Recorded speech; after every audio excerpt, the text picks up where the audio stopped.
I am largely brushing through the national headlines for the reason that there is a good deal of information to cover tonight on the local front. And for us, that is probably not a bad thing because that is where we have our base and viewpoints of interest for those who live in this region. On Wednesday, we had that report about the BESS systems that are being proposed down in Ticonderoga. And so, with the Times of Ti coming out today, we have more information on that to follow up on Wednesday's reporting. See, I'm terrible. I don't get my notes out here. I don't get my notes in order before I start, and it screws me up. It's because they were Wednesday's notes. So there was a lithium, of course, remember on Wednesday, we said it was a lithium battery storage unit, the BESS unit, and largely what we saw tonight in the Times of Ti was reiterated because what we got from our Ticonderoga correspondent there on Wednesday came directly from the Sun's website and now is in print form on paper. But I did want to give the address for that on air for the folks up this way in Moriah or West. I would encourage anybody from the region to go. Even if you're up in Westport or up north higher, go to the meeting because it really concerns everyone. Because according to that article, this is a New York State initiative targeting Adirondack communities. Or it's not targeting directly. It didn't state that directly, but I should clarify that. But it is these types of programs target rural communities and the Adirondacks because of our rural nature. I guess no pun intended there.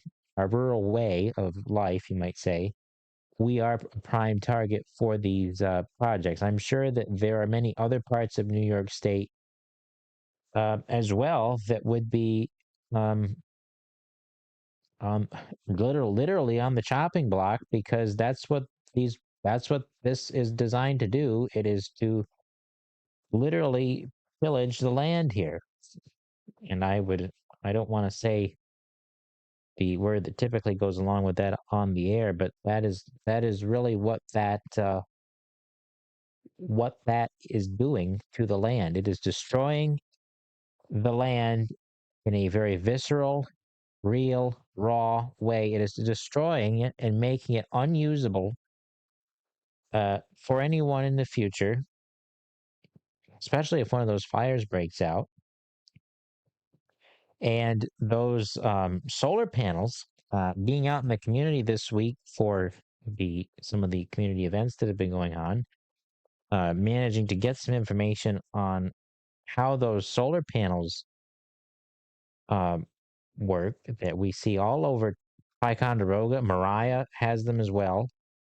That when that infrastructure goes into the ground up to 10 feet to get that into the ground, and there's no way that after that is out of there, say in a generation when somebody wants to farm that land again, that you're going to be able to use it.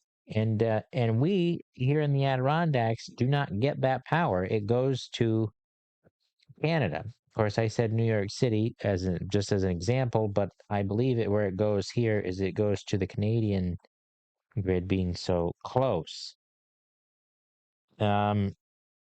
So this meeting on the lithium station is going to take place at 6 p.m.